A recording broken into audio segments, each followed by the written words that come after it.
ആകർഷകമായ വാർത്തകൾക്ക് വേണ്ടിയുള്ള കിടമത്സരമാണ് നമ്മുടെ മാധ്യമങ്ങളിൽ നടത്തുന്നത്. നവമാധ്യമ തള്ളിക്കയറ്റവും അടയ്ക്കാക്കുരു പോലെ വ്ളോഗർമാരും ഉള്ളപ്പോൾ നമ്മുടെ പത്രക്കാരും 10 കാഴ്ചക്കാരെ ആകർഷിക്കുന്ന വാർത്തകൾക്ക് വേണ്ടിയുള്ള നെട്ടോട്ടത്തിലാണ്. വാർത്ത ഇമ്മിണി പഴയതാണെങ്കിൽ സാരമില്ല, ഹിറ്റ് കൂടുതൽ കിട്ടണം എന്നത് മാത്രമാണ് ഇന്നത്തെ പത്രധർമ്മം.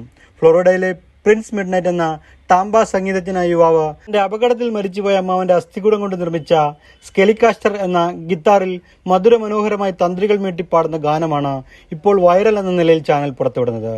1996 ഗ്രീസിൽ വെച്ചുണ്ടായ വാഹനാപകടത്തിൽ മരിച്ച ഫിലിപ്പിന്റെ ഭൗതികദേഹം ഗ്രീസിലെ വിദ്യാർത്ഥികൾക്ക് പഠിക്കാനായി ദാനം ചെയ്യുകയായിരുന്നു. ഇടക്കാലത്ത് ഗ്രീസിൽ നിന്നും യഥാർത്ഥ അവകാശികളെ തേടിയെത്തിയ ഫിലിപ്പിന്റെ അസ്ഥികൂടം സംസ്കരിക്കാൻ അമേരിക്കയിലെ സിമിത്തേരികൾ വൻ തുക കൂലിയായി ആവശ്യപ്പെട്ടപ്പോഴാണ് പ്രിൻസിന് എന്തുകൊണ്ട് തന്റെ അമ്മാവനെ തന്റെ സംഗീതമാക്കിക്കൂടാ എന്ന ചിന്ത ഉദിക്കുന്നത്. ഒട്ടും താമസിച്ചില്ല, എല്ലും മുട്ടിയും തല്ലിക്കൂട്ടി ഒരു ഗിത്താർ ഉണ്ടാക്കി അമ്മാവനെ സംഗീതത്തിൽ മുക്കിക്കടത്തി. സംഗതി വാർത്തയ്ക്ക് 3 കൊല്ലത്തിന്റെ പഴക്കമുണ്ടെങ്കിലും നമ്മുടെ ചാനൽ വാർത്താ ഗവേഷകർക്ക് ഇപ്പോഴും ഇതൊരു ചൂടൻ ഐറ്റമാണ്. അല്ലെങ്കിലും മാർക്കറ്റ് അറിഞ്ഞ് കച്ചവടം ചെയ്യുന്നവനാണ് യഥാർത്ഥ കച്ചവടക്കാരൻ. അതിപ്പോൾ വൈറൽ വീഡിയോ ആയാലും വൈഗുളികയായാലും.